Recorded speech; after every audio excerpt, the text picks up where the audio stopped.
I'm sitting in my favorite chair by the window, watching the December twilight fade over San Pablo Bay. The waters of the bay are lead gray today, almost blending into the sky.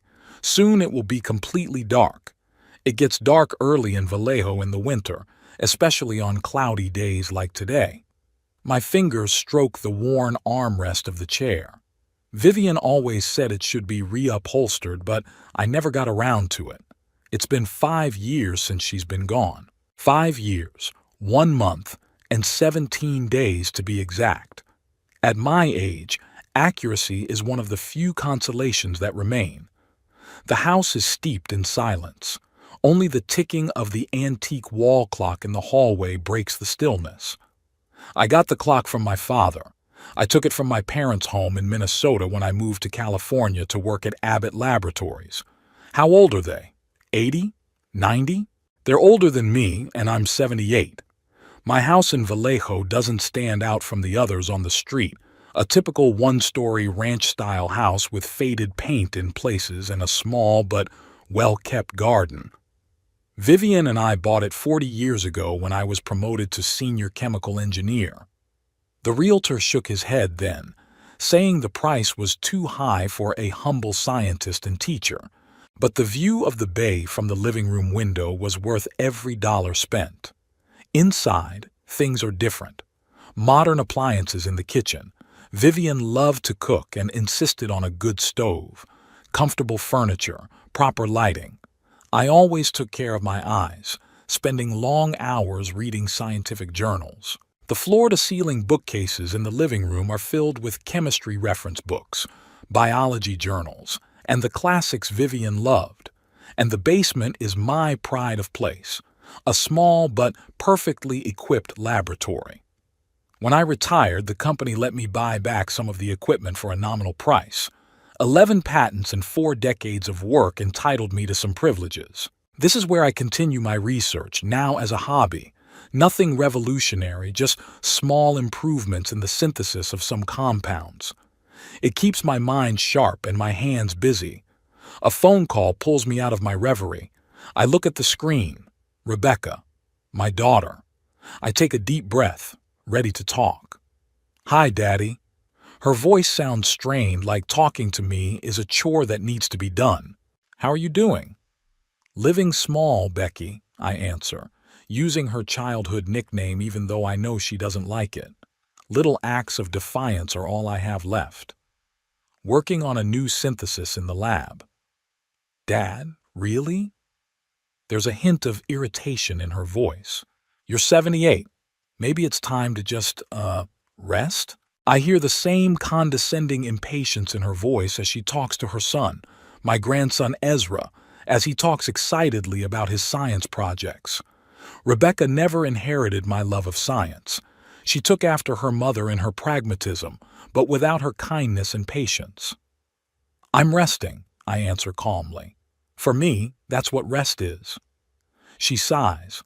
"Listen, I'm calling about Christmas. Terrence and I thought you could come over this year. You wouldn't have to cook, you wouldn't have to clean, you wouldn't have to—" "No," I interrupt firmly. "This year you're coming to stay with me." Pause. I can practically see her rolling her eyes. "Dad, you know how hard it is to get out of town on the holidays. Traffic, parking at your place." "I went to your place last year, and the year before that too," I say. "This year, it's my turn to host. But your house, it's so—" She's looking for a word that won't sound too insulting. "Old. And Ezra will be bored."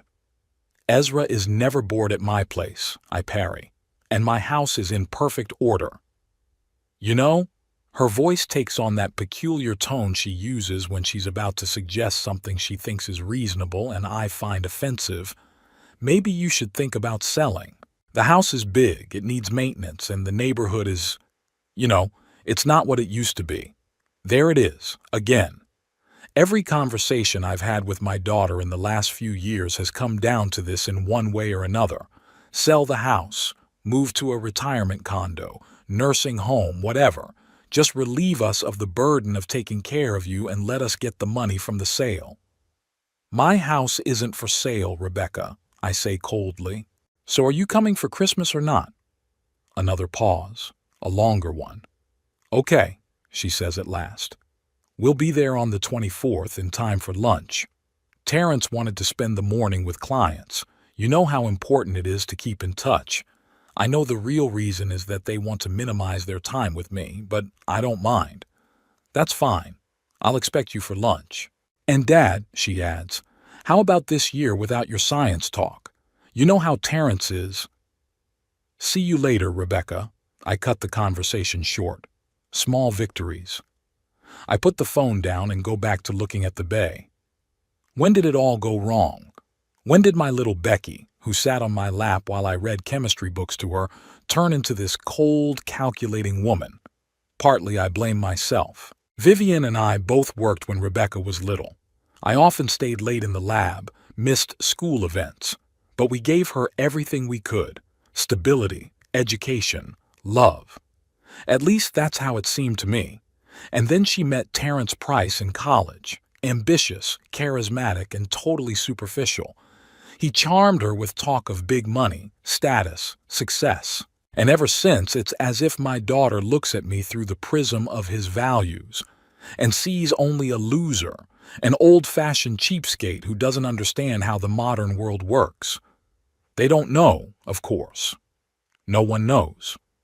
About the $12 million carefully invested in a diversified portfolio of stocks, bonds, and real estate. About the royalties that still come in for patents. About the consulting fees I still get. I never advertised my fortune. Vivian and I decided we would live modestly, no frills. She said money was a tool, not a goal. She was a wise woman, my Vivian. I rise from my chair, feeling my joints protest, and head downstairs to the lab. Work has always helped me clear my head. The basement is cool and smells of reagents, a smell that has always had a calming effect on me. Fluorescent lights reflect in the glass surfaces of flasks and test tubes. Right now, I'm working on improving the synthesis of an anti-inflammatory compound. Nothing revolutionary, just trying to make the process more efficient. 2 hours fly by. I'm so immersed in my work that I don't immediately hear the doorbell ring. Who could it be at this hour? I go upstairs, wiping my hands on my lab coat. I open the door and see Ezra, a tall, skinny teenager with my blue eyes and Vivian's stubborn chin. With his backpack over his shoulder, he looks all grown up, even though he's only 16. Hi, Grandpa, he smiles. I'm coming over for a little while if you don't mind. Of course I don't mind, I smile back, sincere for the first time all day. Come on in. Do your parents know you're here? He shrugs, walking into the house. Mom's at some important marketing conference, won't be back until dinner. Dad's with clients in Napa. I texted them that I was on my way to see you. He drops his backpack on the couch and heads straight for the bookshelves. Do you have any new magazines? He asks with genuine interest. The latest issue of the Journal of Molecular Biology arrived last week, I nod. And some interesting stuff on biochemistry. But first, how's school going? How's your enzyme catalysis project going? Ezra's face lights up. He sits down in the chair across from me and begins to talk about his research project with such enthusiasm that I can see myself in him as a young man. He talks about catalysis, about reaction kinetics, about potential applications in medicine.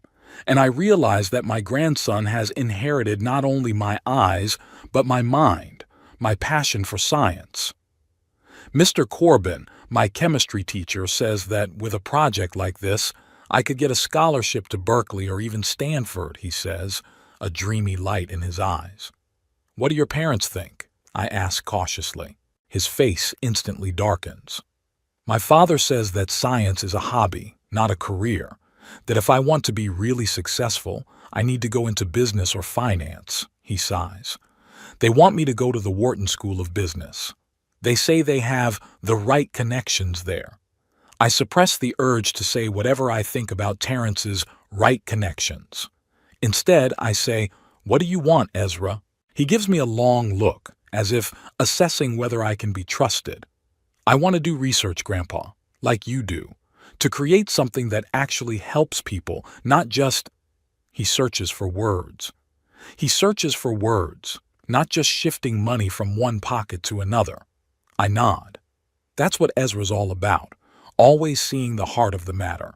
You know, your grandmother Vivian always said that real success isn't how much money you have or what kind of car you have. Real success is when you look back on your life and see that you made the world a little bit better. My parents don't think that way, he says quietly. To them, success is a house in Presidio Heights and a country club membership. People often confuse price and value, I reply. They're not the same thing. We go down to my lab and I show him what I'm working on. Ezra picks up on everything, asking smart questions, coming up with ideas. For a few hours, we immerse ourselves in a world of molecules, reactions, and formulas, a world that has always been closer to me than the world of people. I show him the new spectrometer I recently bought, a small luxury for his birthday. Wow, Grandpa, it's a Shimadzu UW2600 model, he exclaims as he looks at the device. Even the teachers at our school don't have one of these. It's an old model, but it's good for my purposes, I say modestly, even though it cost a lot of money. But how did you... he stammers, clearly not wanting to be impolite. I mean, it's expensive. An old man can have his little secrets, I wink at him. A chemical engineer's pension isn't so small, you know. He nods, but I can tell he's not entirely satisfied with the answer. Ezra has always been observant. When the time comes for him to leave, I walk him to the door. Grandpa, he says suddenly, did Mom talk about you selling the house again? I nod. Don't sell, please, he asks. I love coming here. It's the only place where I can be myself. Something clenches in my heart at those words. Don't worry, I reply, putting my hand on his shoulder. This house isn't going anywhere. After Ezra leaves, I sit in the chair for a long time, looking at the picture of Vivian on the mantelpiece. She smiles that special smile that was meant just for me. What would you do, Viv? I ask quietly. What would you do? There's no answer, of course. But I can almost hear her voice, that special tone she used when I hesitated too long with a decision. You know what to do, Lionel. You've always known, and I do know. I know I can no longer sit on the sidelines and watch Rebecca and Terrence stifle Ezra's potential with their petty ambitions. I know it's time to stop being invisible in my own family. I get up and walk to the office where all my financial documents are kept in the safe. The fortune I've been hiding all these years may finally serve a really important purpose. I pull out folders of account statements, investment reports, real estate documents, $12 million, the result of 50 years of work, prudent investments, and a modicum of luck. Money I never spent on luxury or show-offs. Money that could change Ezra's life if used correctly. The clock ticks quietly in the study. It's getting dark outside the window. Christmas is less than a week away, and this year it's going to be different than Rebecca and Terrence expect. I smile at my thoughts. Time for the Huxley Price family to learn the truth about the old-fashioned cheapskate. December 21st. With 3 days until Christmas, I begin preparations for the family's arrival. For the first time in years, they will be coming to see me, not me to see them. It's a small victory, although it has cost me a few unpleasant phone calls with Rebecca. Daddy, are you sure you can handle this? She said with that special intonation that implies I'm an infirm old man. Cooking Christmas dinner is no joke. I've handled synthesizing complex organic compounds, I replied dryly. I think I can handle turkey too somehow. She sighed. We could just order takeout. I'll make dinner myself, I cut her off, just like your mother did every year. Rebecca called twice more after that conversation, trying to find an excuse to change plans. Terrence had an important client meeting, or she had a migraine, or the weather forecast was calling for a storm. But I was adamant. I get a strange satisfaction from this little battle. Maybe it's petty of me. Maybe at 78 it's time to stop playing these games. But after 5 years of living on the periphery of my own family, I want some control. I remember how things changed after Vivian died. For the first few months, Rebecca called almost every day, stopping by once a week. Terrence even offered to help with the funeral arrangements. But gradually, the calls became less frequent, the visits shorter and more formal. And then, on the first anniversary of Vivian's death, I fell ill. It was nothing serious, just a cold, but at my age, even a cold can be dangerous. I called Rebecca and asked her to bring some medicine. "Oh, Dad," she said. "Terrence and I were just leaving for Cabo for the weekend. A big event for his clients. But I can have it delivered to you from the pharmacy?" I didn't say anything. And when they got back from Cabo a week later, Rebecca didn't even call to check on me. It was like she forgot I was sick. Something changed after that. Not that I expected them to take care of me like a child, but basic attention, care. Isn't that what Vivian and I taught our daughter? There were many moments like that over the next 4 years. Missed birthdays, last-minute canceled visits, and of course, the constant talk about my house. "Dad, this house is too big for you alone," Rebecca said. "Why do you need 3 bedrooms? And the gardening. It's hard at your age." "I can handle it," I'd say every time.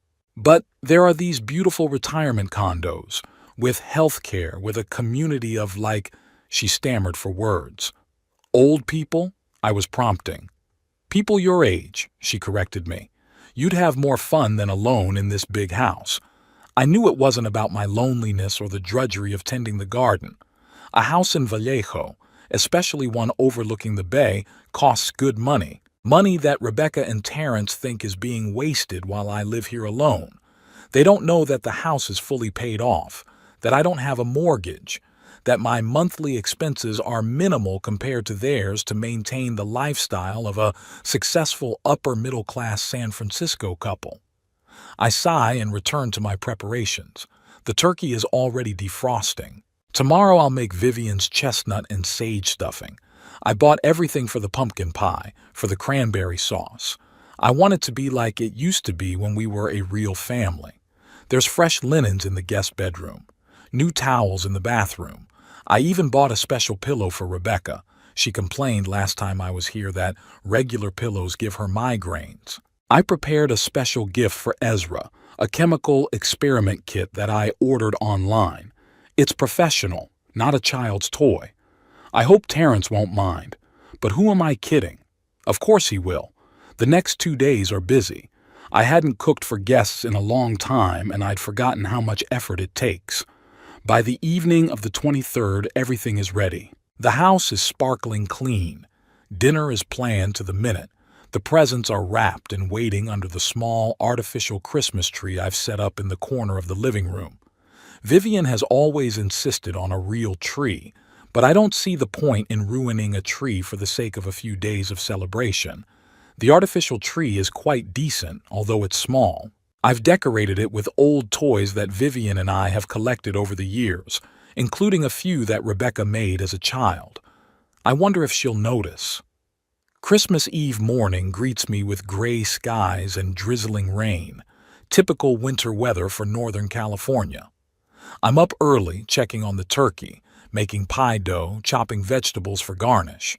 By noon, it's all done, and I sit in my chair, glancing at the clock. They should be here by 1 o'clock. At 1:45, the doorbell rings. They're late, as usual. I open the door and see them.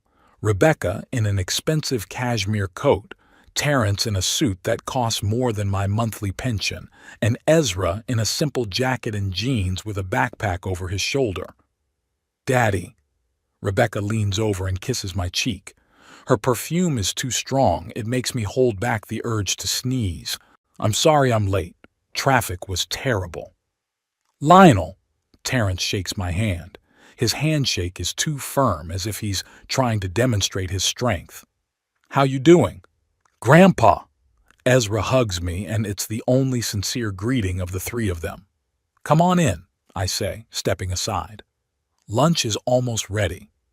They walk in, looking around with ill-concealed surprise. I guess they were expecting to see a run-down old man's house, not clean, well-maintained rooms.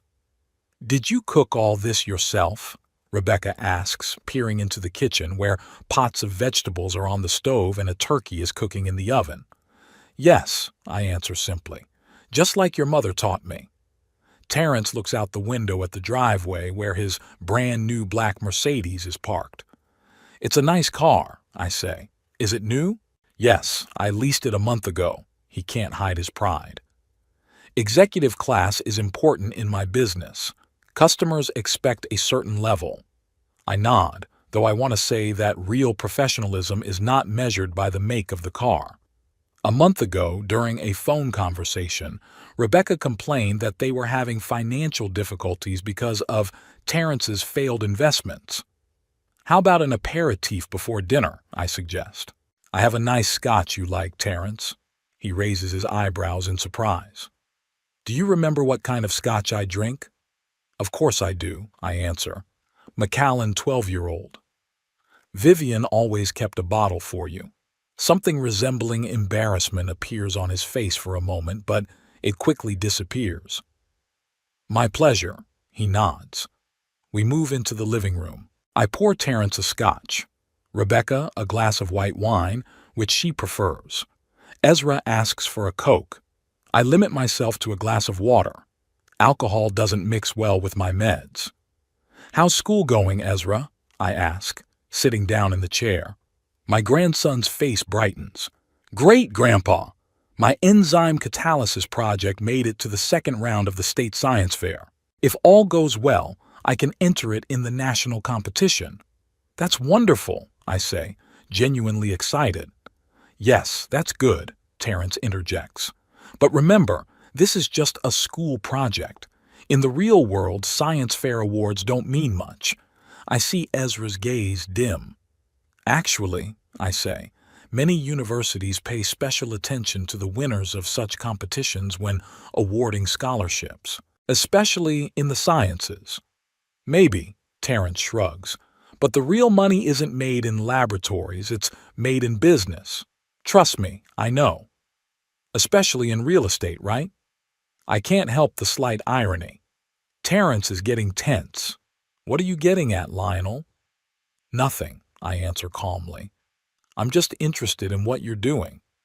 How's that project in Napa you were talking about last time? The winery you were going to turn into a boutique hotel?" He's looking away. "There's been some, financing difficulties, but that's okay. I have other projects." "Terribly bad investment," Rebecca sighs. "We lost almost all the money we invested." "I told you the wine business was unstable," I say. "You don't understand anything about modern investing, Dad," Rebecca says. "Times have changed since you've been working." I nod silently, though I'm tempted to say that the basic principles of investing haven't changed. Don't invest in things you don't understand, and don't risk more than you can afford to lose. But instead, I say, "I'm going to go check on the turkey. I think it's almost ready." I pause in the kitchen for a moment, gathering my thoughts. It's the same thing every time. The condescension, the disdain, the certainty that I don't understand anything about the modern world. As if my experience, my knowledge, is worthless just because I'm over 70. When I return to the living room, the conversation has already turned to the topic of Ezra's school. "You have no idea how much it costs to go to Lakeview Academy," Rebecca says. $35,000 a year. And that's without the extras. "But it's worth it," Ezra cuts in. "We have a great science program, lots of lab equipment." Yeah, Terrence interrupts him. "But we're investing that money in your future, and we expect you to make the right career choice, something promising, finance, law, maybe medicine." "I want to do research in biochemistry," Ezra says quietly. "Honey," Rebecca puts her hand on her son's shoulder, "science is a wonderful hobby, but real life requires a steady income. Look at Grandpa. He's worked his whole life as a chemical engineer, so what? Lives alone in an old house that's about to fall apart. I see Ezra give me an apologetic look. Let's have lunch, I say, ignoring my daughter's comment. The turkey is just about ready. Over lunch, the conversation continues in the same vein. Terrence talks about his clients, supposedly powerful people whose names should impress me. Rebecca talks about her promotion at the technology company where she works as director of marketing. They're discussing their plans for their next vacation, Bali or the Maldives, no way to decide. And all the while, I'm watching them, noting the details. Terrence's new watch, a Tug Heuer, if I've got the brand right. Rebecca's diamond earrings, which weren't there last time. Their talk of financial hardship doesn't seem to fit their lifestyle. "How are you doing, Daddy?" Rebecca finally asks, apparently having remembered the proprieties. "How's your health?" "I'm fine," I answer briefly. "The usual problems for my age. Nothing serious." "You know," she pauses, glancing over at Terrence, "we were just talking about your future. This is it. It's starting." "Really?" I raise an eyebrow. "And what are your plans for my future?" "Don't be like that, Daddy," she wrinkles her nose. "We're just worried. This house, it's too big for you alone. It needs constant upkeep. And the neighborhood isn't what it used to be." "I told you, I'm doing fine," I answer calmly. "It's not just that," Terrence interjects. "Lionel, let's be honest. At your age, it's getting dangerous to live alone. What if you fall, or if you have a stroke?" "I have a medical panic button," I say, pointing to the device on my wrist, "and I have regular checkups. The doctor says I'm in great shape for my age." "But still," Rebecca insists, "there are such wonderful places for the elderly, with medical care, with social programs. Nursing homes, you mean?" I look her straight in the eye. "You don't have to call it that," she looks away. "They call it retirement communities nowadays." "So how do you envision this scheme?" I ask. "I sell the house, send you the money, and you find me a retirement community." "Daddy!" Rebecca exclaims. "How can you think that? We're worried about you, not the money." "Are you?" I shift my gaze to Terrence. "What about that conversation a month ago when you asked me how much my house might be worth in the current market?" Terrence looks confused. "That was just a conversation, Lionel. Professional interest." I return to my plate. "Interesting." There's an awkward silence. Ezra shifts his gaze from me to his parents, clearly sensing the tension. "The turkey is amazing, Grandpa," he says, trying to lighten the mood. "You're a great cook." "Thank you, Ezra," I smile at him. "It's your grandmother's recipe. She was a much better cook than I was." "I barely remember her," Ezra admits. "I was only 11 when she died." "She loved you very much," I say. "She always said you inherited the best of our family: intelligence, curiosity, kindness." I see Rebecca tense up.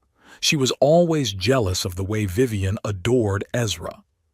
"Speaking of school," Terrence interjects, clearly wanting to change the subject. "Ezra, tell Grandpa about the time Mr. Davidson talked to you about the Wharton School of Business." Ezra sighs. "It doesn't matter, Dad. I don't want to go there anyway." "Don't be silly," Terrence cuts him off. "Wharton is the best business school in the country. With a degree like that, you could work anywhere." "But I don't want to work in business." Ezra's voice gets quieter. "I want to go into science." "Science!" Rebecca snorts. "And what are you going to do? Sit in a lab for pennies like Grandpa did your whole life?" I clutch my fork tighter, but I don't say anything. It's not time yet. "Lionel was a great engineer," Terrence inserts with that special tone that turns a compliment into a condescending pat on the shoulder. "But times have changed. You can't get very far without the right connections and business savvy." "What if I don't want to go far?" Ezra asks. "What if I just want to do what I'm interested in?" "Honey," Rebecca looks at her son with a "you don't understand a lot of things yet" expression. "When you grow up, you'll realize that stability is the most important thing in life. Look at me and Dad. We have a beautiful house, nice cars, the ability to travel, and loans. Ezra adds quietly. And constant stress about money. I can hear you two fighting at night. Rebecca pales. It's, it's just normal family talk. Everyone has financial difficulties. Especially when you're investing money in questionable projects, I say, unable to help myself. Terrence gives me a sharp look. I don't know where you're going with this, Lionel, but if you're so interested in our finances, yes, we've had some difficulties. The market is unstable, but it's temporary. Of course, I nod. That's why the new Mercedes was vital. It's an investment in my future, Terrence snaps back. In my business, it's important to make the right impression.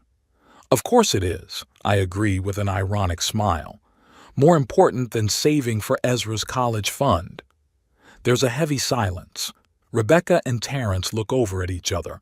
Ezra looks down at his plate. We have a special account for Ezra's education, Rebecca finally says, so don't worry about it. I just nod, not believing a word of it. But I don't say anything.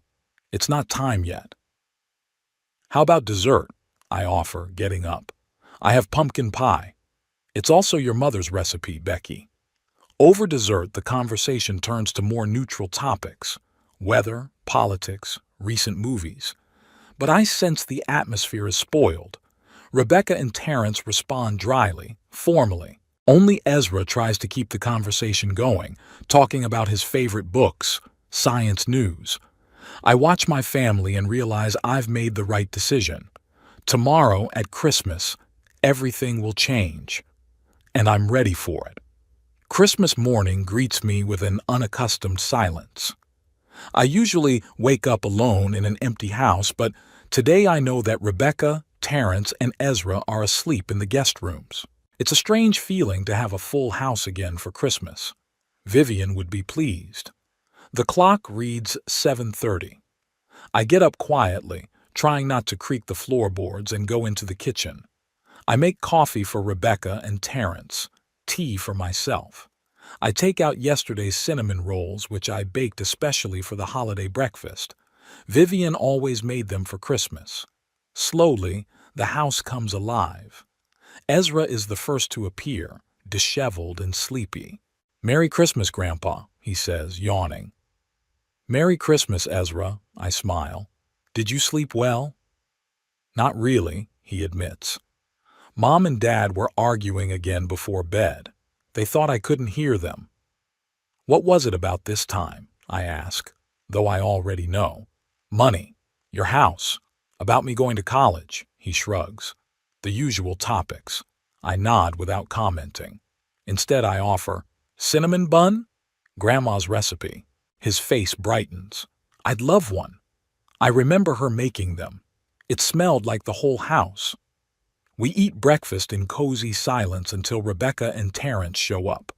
They walk in together, fully dressed and combed as if ready for a business meeting rather than a family Christmas. "Merry Christmas," Rebecca says, kissing me on the cheek. "You're up early." "Habit," I reply. Coffee on the stove, scones on the table. "Oh, I'm on a diet," she shakes her head. "But I'll have coffee." Terrence just nods at me and goes straight to the coffee pot. His face looks tense, like he's preparing for a difficult negotiation. After breakfast, we move to the living room where the presents are under the tree. The exchange of gifts is formal, without much joy. Rebecca and Terrence give me an expensive cashmere sweater and a bottle of whiskey. I give them a gift certificate to a spa that Rebecca has wanted to visit for a long time.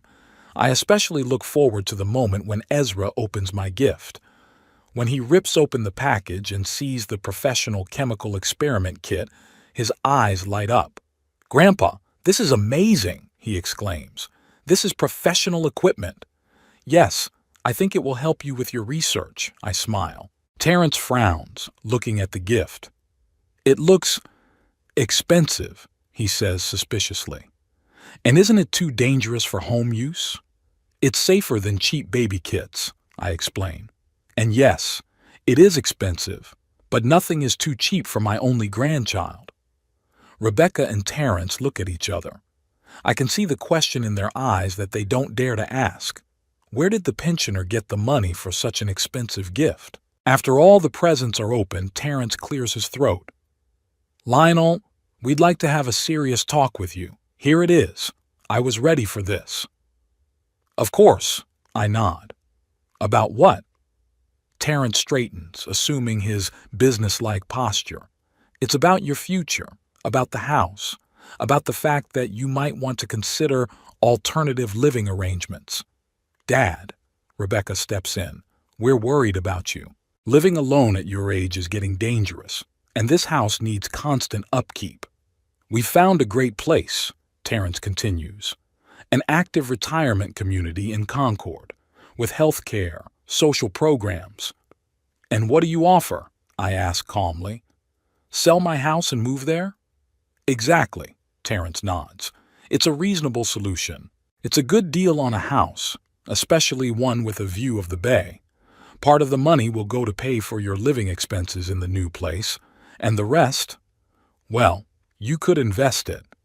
Or help Ezra with college, Rebecca adds quickly, catching my eye. Education costs a lot of money these days. I look at both of them for a long moment. Then I shift my gaze to Ezra, who's sitting in the corner of the couch, clearly uncomfortable. You know, I say finally, I've been meaning to talk to you about this, about the future, about finances. Terrence steps forward, interested. Oh yeah? Have you thought about selling the house? Not exactly, I answer. I wanted to tell you something you don't know about. I pause, gathering my thoughts. The moment I've been waiting for and preparing for has finally arrived. I've never told you the details of my career, my finances. Perhaps that was a mistake.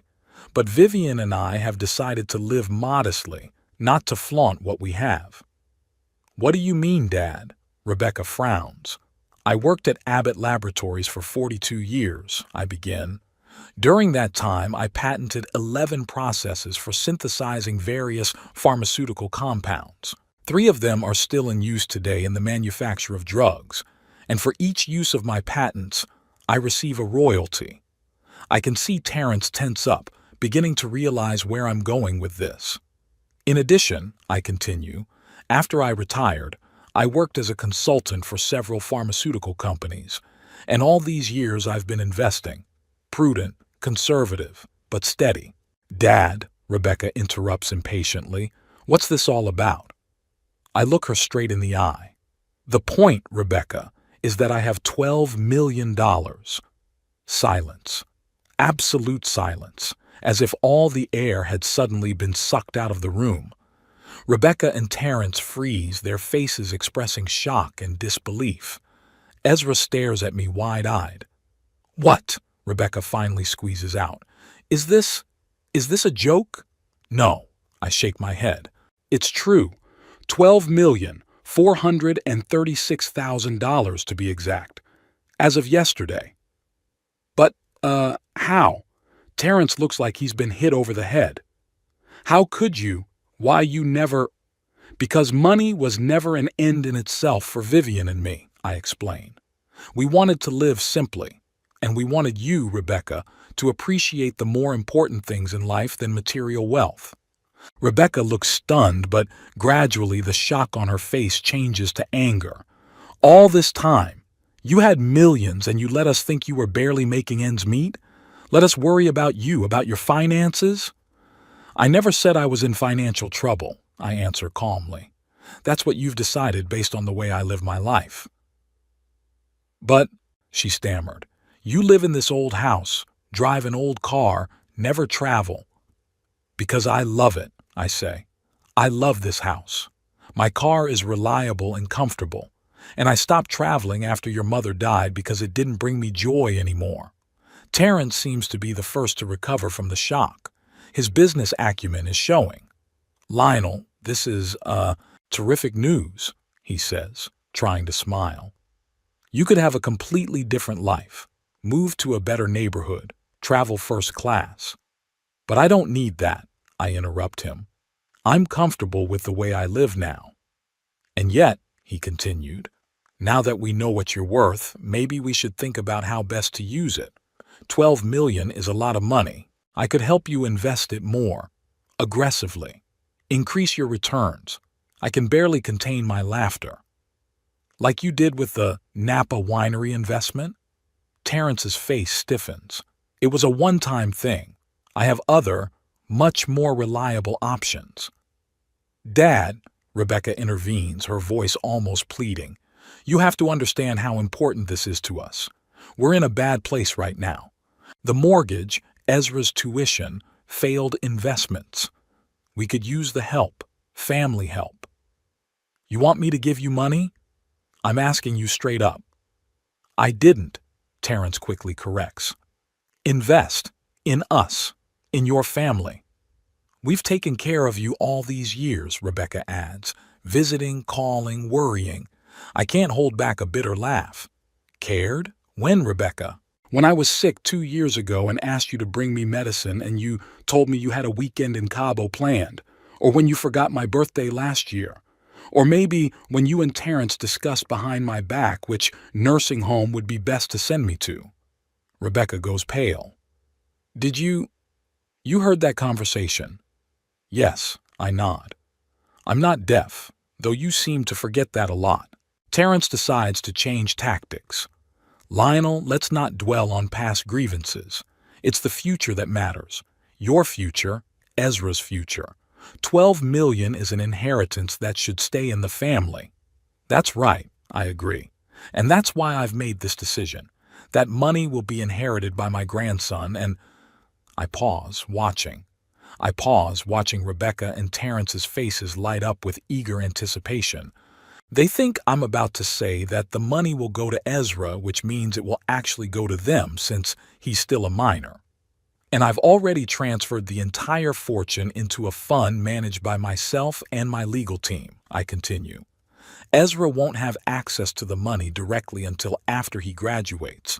Until then, the foundation will only pay for his education, living expenses, and research projects. Rebecca and Terrence's faces pull up, their smiles fading. What? Rebecca exhales. What foundation? I've been working on it for the last 3 months, I explain. The best lawyers in San Francisco helped me structure it so that the money would be protected and used only for its intended purpose. For what purpose? Terrence asks, demandingly. It's family money. It's supposed to help the whole family. No money can be used by you or given to you, I continue, ignoring his cries. What's more, I made an agreement with the University of California at Berkeley, donating $2 million to establish the Huxley Research Laboratory, where Ezra can work if he wants to continue his education there. You gave $2 million to Berkeley? Terrence looks as if he's been punched in the butt. Without consulting us? It's my money, Terrence, I remind him, and I decide how it's spent. But that's not fair, Rebecca exclaims. We're your family. We're in financial trouble and you're just give money to the university? I'm investing in my grandson's future, I correct her, in his education, in his ability to pursue the science he loves. What about us? She asks demandingly. What about us? What about you? I ask calmly. You have a good job, Rebecca. Terrence has a good job too. You're adults, capable of supporting yourselves. And if you're having financial difficulties, maybe you should reconsider your spending. A new Mercedes every 2 years, a vacation in the Maldives, designer clothes. Don't you dare lecture me, Rebecca explodes. You've been lying to us this whole time. You've been hiding the fact that you're a millionaire. I never lied, I answer firmly. I just didn't publicize my fortune. And, as I can see from your reaction, I did the right thing. Lionel, Terrence tries to speak calmly, but I can see the anger in his voice. You can't just dispose of that kind of money without consulting your family. It's irresponsible. On the contrary, I countered, it's the most responsible decision I could have made. I'm securing Ezra's future while protecting the money from reckless spending. Are you implying that we'd waste it all? Terrence is raising his voice. Judging by the way you manage your own finances, I reply, yes, that's exactly what I'm implying. Daddy, Rebecca exclaims, How can you say that? The truth, Rebecca, I say. I'm telling the truth. You're living beyond your means. You go into debt to maintain your image as successful people, and then you complain about your financial difficulties. It's normal in our circle, she snaps back. You just don't understand how successful people live today.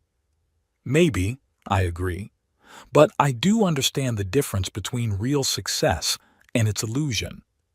Ezra watches us silently the whole time, his eyes moving from one face to the other. I see a mixture of shock, bewilderment, and maybe some relief on his face. And I've already filed all the paperwork, I add. This decision is final and unchallengeable. Terrence jumps up from his seat. We'll see about that. We have rights. Ezra is our son, and as long as he's a minor, we're in charge of his finances. Sit down, Terrence, I say calmly. There's nothing you can do.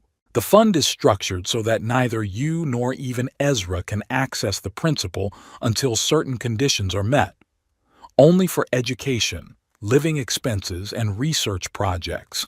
And believe me, I've hired the best lawyers to make sure it's completely legal and uncontested. We'll sue, Terrence threatens. We'll prove that you're incompetent, that you're not in your right mind. I smile. Please try. I have reports from 3 independent psychiatrists attesting to my full capacity. I've prepared, Terrence. I knew what your reaction would be. Rebecca looks at me with hatred. You planned this whole thing. All this time you've been pretending, playing the part. No, Rebecca, I shake my head. I was just living what I thought was right. And I'm doing what I think is right now, protecting my grandson's future.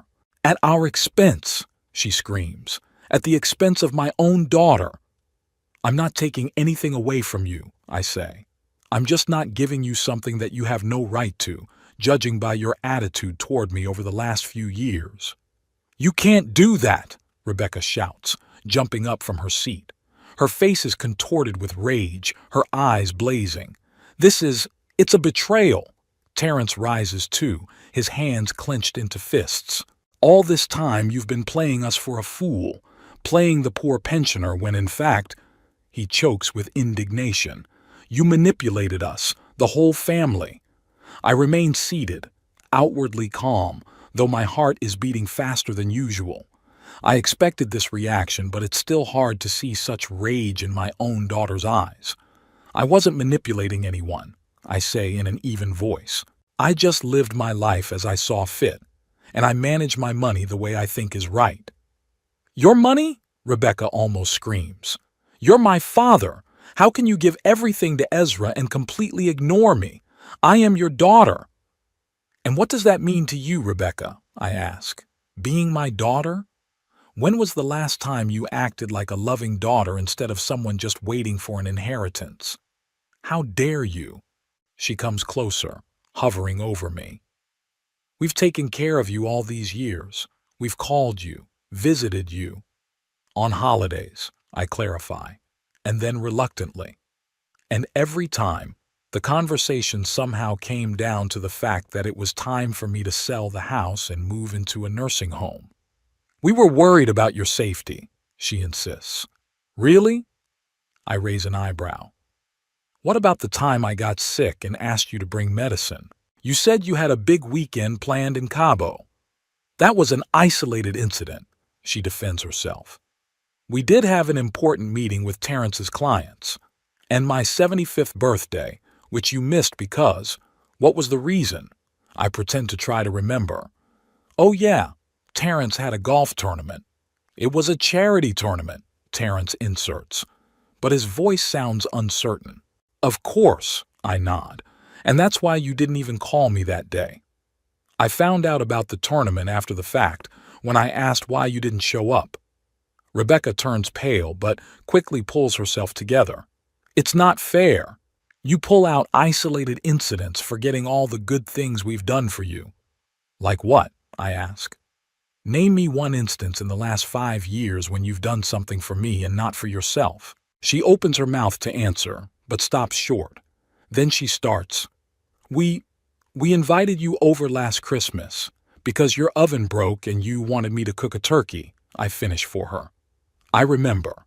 And the way you kept saying you had to leave, even though it was only 4 o'clock in the afternoon. Terrence decides to change tactics. Look, Lionel, he tries to speak calmly, but I can see his cheek twitching with restrained anger. Let's be reasonable. 12 million is a lot of money. It's enough for everyone. We're not saying Ezra shouldn't get his share, but you can't just cut us out of the inheritance. I can, I answer simply. And I did. We'll sue, he threatens. We'll challenge this decision. We'll prove that you're incompetent. I smile, feeling strangely calm. Please try. I've hired the best lawyers in San Francisco to make everything legally flawless. I have reports from 3 independent psychiatrists confirming my full capacity. I've taken every possible cognitive test with perfect scores. My legal team anticipated these attempts and prepared accordingly. Terrence looks at me with outright hatred. You've thought this through, haven't you? Planned this. This spectacle. I was just protecting my grandson's future, I reply. From you. Ezra, who's been watching in silence this whole time, finally speaks up. Wait, he says quietly. I don't understand what's going on. Grandpa, are you really a millionaire? I turn to him, feeling my face soften. Yes, Ezra. I've accumulated this money over a long career. Patents, investments, consulting. Your grandmother and I never lived large, always saving and investing. And you're giving it all to me? He looks stunned. Not exactly, I clarify. I've set up a special fund for your education and future career in science. You won't get all the money at once, but only for specific purposes. Study, research, living expenses during your studies. And only after you graduate, you will be able to manage the main sum. See? Rebecca intervenes, turning to her son. He doesn't even trust you. He wants to control all of us. It's manipulation. No, I shake my head. It's not distrust, Ezra. It's protection. I want you to be free to choose your path, to pursue the science you love without worrying about money. And I want to protect you from pressure. Pressure? Ezra frowns. What pressure? I sigh, not wanting to be blunt, but realizing that the moment of truth has arrived. From pressure from your parents who would probably try to gain control of that money and misuse it. How dare you? Rebecca shouts. We are his parents. We know better what's good for him. Do we? I look her in the eye. You know your son dreams of doing biochemistry, but you keep trying to convince him to choose business school. You see his passion for science, but you call it a hobby. You put your ambition above his dreams. You're turning him against us. Terrence is pointing his finger at me. All this time you've been trying to get him on your side, talking him into doing this chemistry that's never going to work out for him. Chemistry made me 12 million, I remarked dryly. Doesn't seem like such a bad career. This is different, he stammered. It was a different time. Dad, stop, Ezra intervenes, surprising us all. His voice sounds firmer than I've ever heard it. Grandpa's right. You never listened to what I wanted, always trying to decide for me. Rebecca turned sharply to her son. So you're on his side? After everything we've done for you, we gave you everything. The best school, the best clothes, the best opportunities. You gave me what you thought was best, Ezra replies quietly. But you never asked me what I wanted. You're just a kid, Terrence exclaims. You don't understand how the world works. I'm 16, Dad, Ezra says. I'm old enough to have my own opinions. And I always told you I wanted to do science, but you never listened. Rebecca gives me a fiery look. It was you. You brainwashed him. You made him believe he had to be like you. I was just listening to him, I reply calmly. Unlike you. That's enough. Terrence grabs Ezra's hand. We're leaving. Now. And you, he points to me, will regret it. We'll challenge your decision. We'll prove that you're incompetent. You'll lose, I say confidently. And you'll only waste money on lawyers you don't have. Dad, let go. Ezra tries to pull my hand free. You're hurting me. Terrence reluctantly loosens his grip, but doesn't let go. Pack up. We're leaving. I want to stay, Ezra says. To talk to Grandpa. No, Rebecca cuts him off. No talking to Grandpa. He's manipulating you, don't you see? The only ones manipulating here are you, I point out. You're not letting Ezra make his own choices. He's a minor, Terrence is yelling. We're his parents, we decide. Yes, you decide now, I agree. But in 2 years, he'll be an adult, and then he'll be the one to decide. A lot can change in 2 years, Terrence says threateningly. For instance, you might not be alive anymore. Rebecca gives her husband a shocked look. Terrence! What? He snaps back. He's 78. This is real. And that's why I made the arrangements in advance, I say calmly. Even if I'm gone, the terms of the fund will remain the same. My lawyers will take care of it. Ezra looks at me with a new expression, a mixture of respect and sadness. Grandpa, I didn't know. Of course you didn't know, Rebecca interrupts. He's been lying to all of us for years, pretending to be a poor pensioner when he was really a millionaire. I never pretended to be poor, I object. I just lived modestly, according to my principles, the way my parents taught me, the way Vivian and I decided. And you didn't tell us anything, she shouts, to your own daughter. Because I've seen how you feel about money, Rebecca, I say sadly. How you and Terrence live beyond your means, constantly striving for the trappings of success.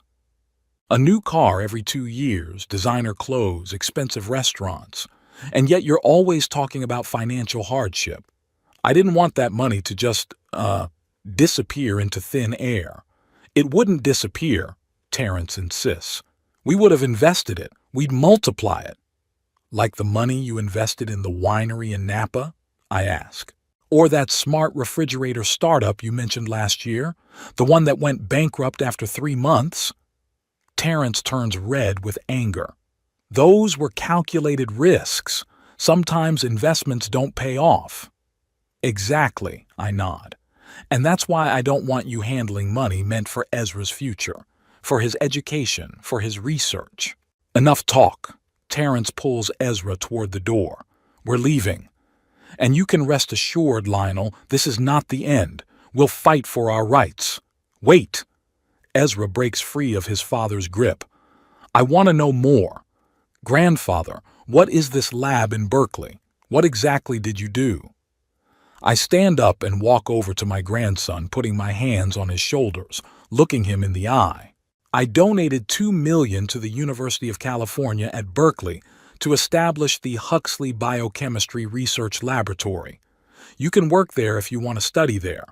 But you don't have to. You can choose any university. Stanford, MIT, Harvard. The foundation will cover all tuition, living expenses, research. You'll be free to pursue science without worrying about money. Ezra's eyes went wide. But why? Why would you do this for me? Because I see you as a true scientist, Ezra, I answer proudly. Just like I was when I was your age. The same passion, the same curiosity, the same desire to understand how the world works. And I don't want that spark to be extinguished because of circumstances. Because of us, you mean? Rebecca's getting closer. Do you think we're suppressing it? I don't. I shake my head. I know it. I hear you telling him that science is just a hobby, how you insist on business school, how you ignore his accomplishments in chemistry and biology. We want a better future for him, she defends herself. No, I object firmly. You want him to conform to your idea of success. But this is his life, Rebecca, not yours and not Terrence's. Terrence grabs Ezra's coat and bag. All right, that's it. We're leaving. Now. And you, he looks at Ezra, are coming with us. No arguments. And if I refuse, Ezra asks quietly. You're a minor, Terrence answers coldly. You have no choice. And you can forget about visiting your grandfather. No more alone time. I see Ezra's face pale. You can't stop me from seeing my grandfather. Yes, we can, Rebecca says. And we will. until he comes to his senses and changes his mind about the money. You're using me as a hostage? Ezra looks at his parents in disbelief. To get the money? Don't be ridiculous. Terrence waves him off. We're protecting you from his manipulations. The only ones being manipulated here are you, Ezra says with sudden firmness, and I'm not going to let you do it. You will. Terrence laughs unkindly. You don't allow or forbid anything. You do what we say, okay? I see Ezra clench his fists, but then slowly relax them. His eyes meet mine, and I see a mixture of determination and sadness in them. I'm going to have to go with them, Grandpa, he says quietly. Now, but it's not over. I know, I nod. And remember, no matter what happens, your future is secure. No one can take that opportunity away from you. Now let's go. Terrence pulls Ezra roughly toward the door. And don't think this is the end of the conversation, Lionel. You'll hear more from our lawyers. I'll be waiting, I reply calmly. Rebecca gives me one last hateful look. I will never forgive you for this, she says, her voice shaking with anger. Never. I'm sorry you feel that way, I reply sincerely. But I'm doing what I think is right, for Ezra and for the family legacy. You don't have a family anymore, she tosses, walking out the door. Ezra turns around at the last moment, his gaze meeting mine, confused but also full of some new resolve. He nods at me, faintly, and I realize that nod means more than 1,000 words. The door slams shut. I hear the engine of the Mercedes start, the tires rustling on the gravel of the driveway. And then there's silence. I sink slowly into the chair, suddenly feeling all of my 78 years. Christmas didn't end at all the way I expected it to, though roughly the way I envisioned. I knew there would be a scandal, knew Rebecca and Terrence would be furious. But to see such hatred in my own daughter's eyes, I don't regret my decision, though. Ezra deserves a chance to be free to do what he loves, not what his parents think is prestigious. It's already dark outside the window. The Christmas lights of the neighboring houses twinkle in the darkness. I sit alone in silence, thinking about what has happened and what is yet to come. The struggle is just beginning, I realize that. Terrence isn't one to give up easily, especially when money is involved, but I'm ready.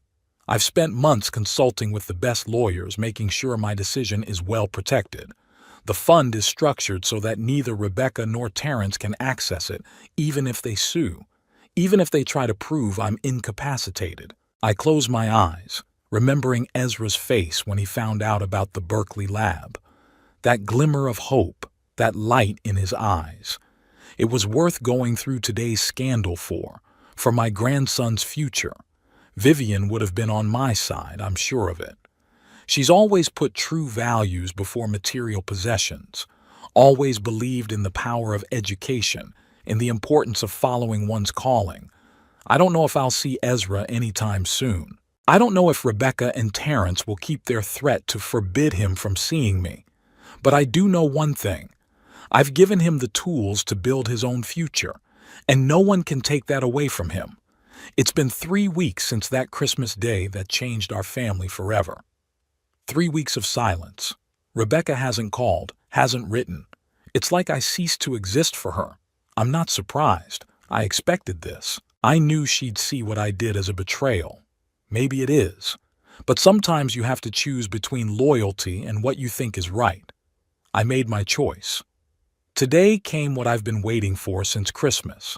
An official letter from the law firm of Bradford, Gillespie and Associates.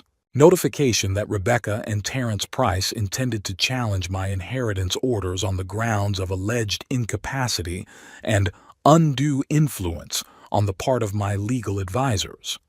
I read the letter sitting in my chair by the window.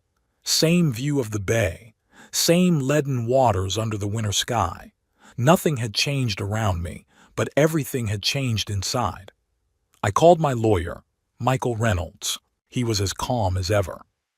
"We've been expecting this, Lionel," he said, "and we're ready. They don't stand a chance.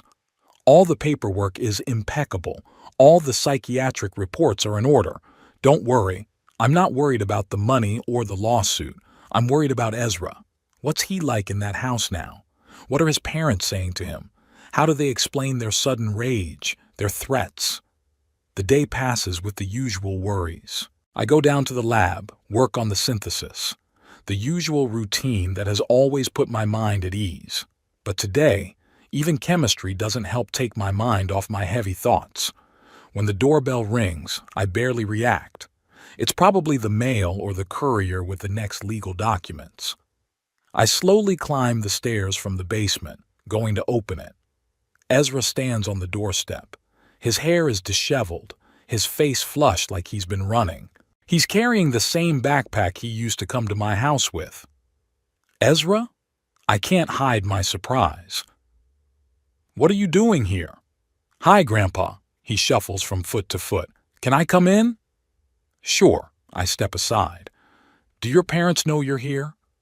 He shakes his head, walking into the house. No. I told them I was going to a friend's house to work on a school project. Ezra, I sigh. I don't want you to get in trouble because of me. I'm already in trouble, he says with a bitter grin, so unlike the usual Ezra. It's unbearable at home. They talk about you all the time, about the money, about the lawsuit. Mom cries, Dad yells. They've taken my phone away, checking all my messages, forbidding me to even mention your name. I can feel my heart clenching. This is what I was afraid of. I'm sorry, I say sincerely. I didn't want you to be caught between two fires. I know. He takes off his backpack and sits down on the couch. That's why I came. I want to understand what's going on, really understand. Not their version, not what they're telling me. I want to hear it from you. I sit across from him, gathering my thoughts. What do you want to know? Everything. He looks me straight in the eye. How did you get so much money? Why did you hide it? And why did you decide to tell me now? I take a deep breath. It's a long story, Ezra, but we have time. Your parents won't be looking for you in the next few hours? No. He shakes his head. They think I'm at Jason's until 8 o'clock tonight. Okay. I nod. Let's start at the beginning then. I've worked at Abbott Laboratories for 42 years. I started out as a research chemist, then became a senior engineer, then head of the research department. During that time, I developed and patented 11 processes for the synthesis of various pharmaceutical compounds. I knew you were a chemical engineer, says Ezra, but I didn't know about the patents. That's not something you talk about at dinner, I smile. Especially when Terrence is sitting at the table thinking science is a waste of time. But the point is that 3 of my patents have been particularly successful. They are still used in the production of some popular drugs, and for each use, I receive royalties. Royalties? He interjects. Like royalties? Exactly, I nod. A small percentage of each package of the drug sold. Over time, those small percentages added up to a significant sum, especially when one of the drugs was used to treat a common chronic disease. I get up, walk to the bookcase, pull out an old scrapbook. I show Ezra newspaper articles about the development of Nexfolin, the drug that revolutionized the treatment of autoimmune diseases in the 90s. See that name on the list of developers? I'm pointing to a little line at the end of the article. Lionel Huxley, senior chemical engineer. I developed a more efficient and cost-effective way to synthesize the active ingredient. This has reduced the cost of producing the drug by 30%. Ezra's eyes widen. Wow. I know this drug. We studied it in biology as an example of modern pharmacology. Yes, it's still in use, I nod. And I still get royalties. But that doesn't explain the 12 million, Ezra says, always attentive to detail. Right, I agree. The royalties were just the beginning. After I retired, I continued to consult for several pharmaceutical companies. That brought in some extra income. But the most important thing was the investments. Your grandmother Vivian was a very wise woman, Ezra. She always said that money should work, not lie dead. I show him another document, an old investment strategy that Vivian and I developed back in the 80s. We started small, I continue. 10% of every paycheck into stocks in stable companies.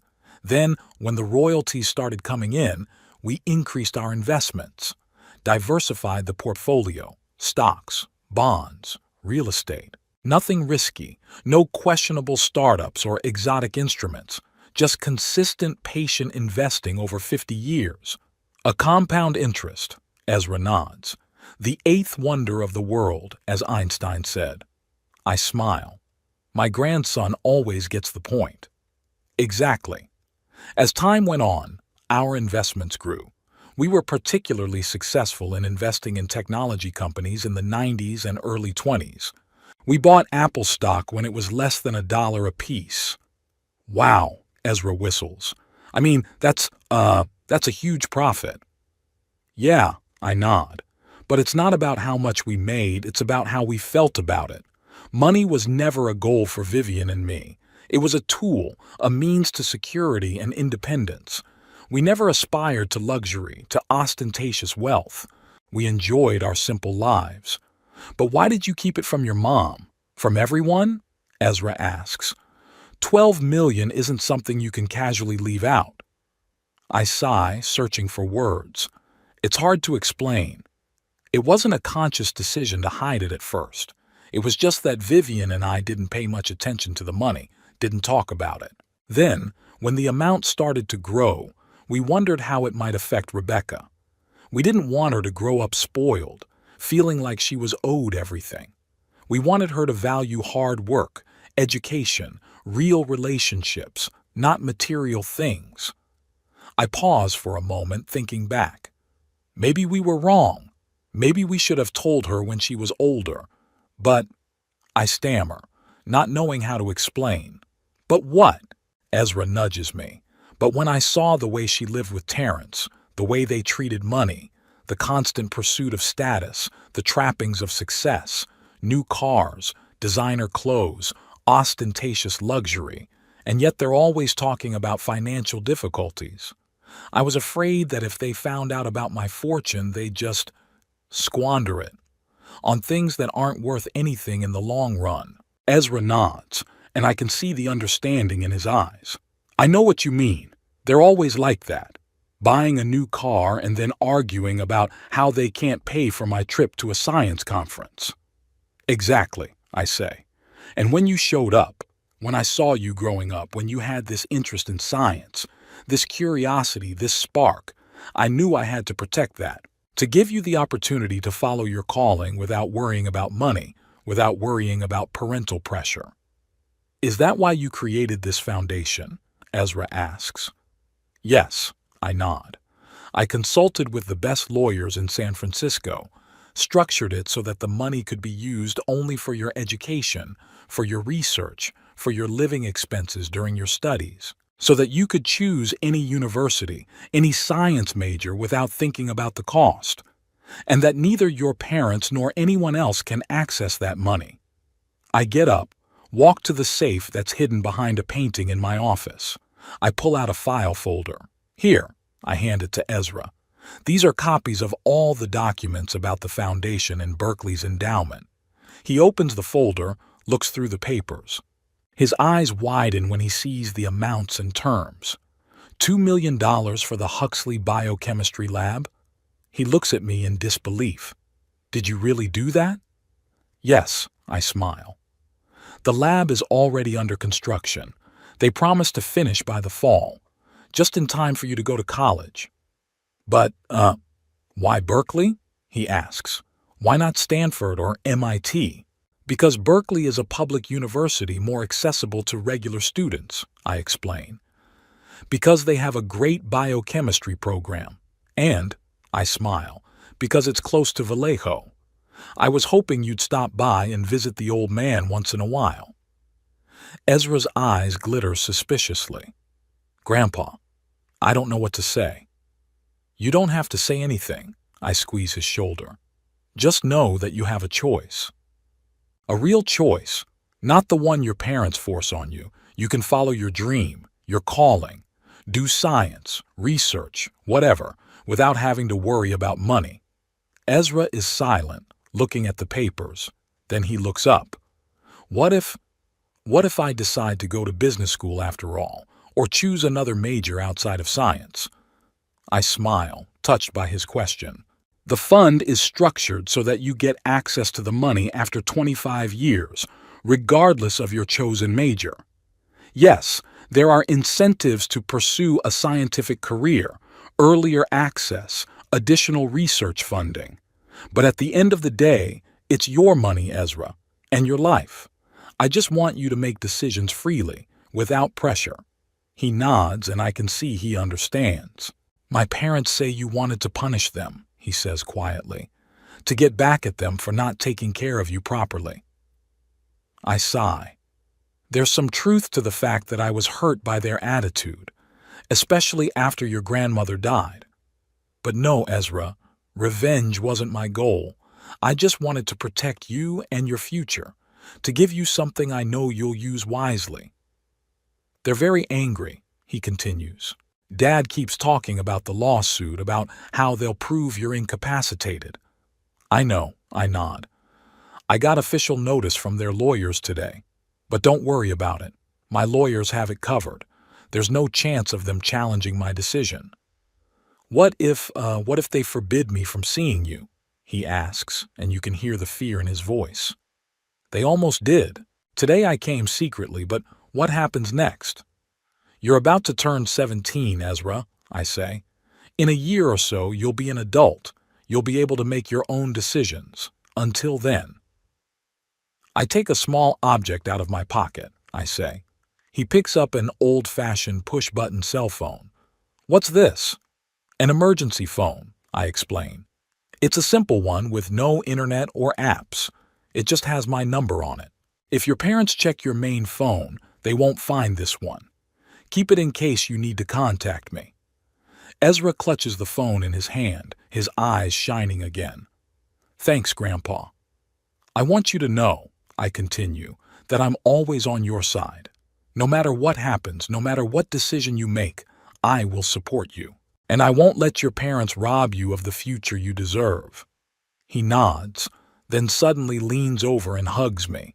I hug him back, feeling a lump come up in my throat. I have to go, he says, pulling away. It's almost 7, and I have to catch the bus home. I could call you a cab, I offer. No, I'd rather not, he shakes his head. If my parents see the cab bill, they'll start asking questions. The bus is safer. I walk him to the door. Be careful, Ezra. And remember, whatever they say about me, about my motives, everything I've done for you. I know, he says simply. I know for sure now. When the door closes behind him, I walk back into the living room and sit down in my chair. It's getting dark outside the window. The January evening comes early, coloring the bay in dark blue tones.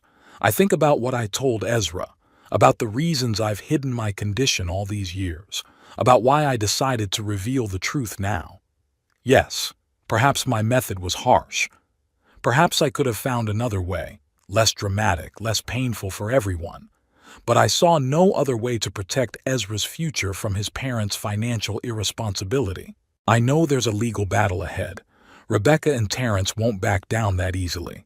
They will fight for the money they believe is rightfully theirs. But I'm ready for that fight. And so are my lawyers. I lift my gaze to the picture of Vivian standing on the mantelpiece. She's smiling, as always, that special smile that was meant just for me. I hope you'd approve of my decision, Viv, I say quietly. You've always had a better understanding of people than I do. There's no answer, of course, but I think I know what she would have said. She always believed in the power of education, in the importance of following one's calling. She saw the same spark in Ezra that I did, and she would have done anything to protect it. I feel strangely calm, despite all that has happened, despite all the challenges that lie ahead. For the first time in a long time, I'm sure I did the right thing, protected not only my legacy, but my grandson's future. Ezra has come home with a new understanding of the situation and, I hope, a determination to follow his path despite the pressure from his parents. And I stand ready to support him every step of the way, whatever the consequences of my decision for me personally. Loneliness, separation from my daughter, litigation. They are worth it so that Ezra can be free to choose his future, so that he can realize his potential, follow his dreams. After all, isn't that what legacy is all about? Not money or things, but the opportunities we create for those who come after us.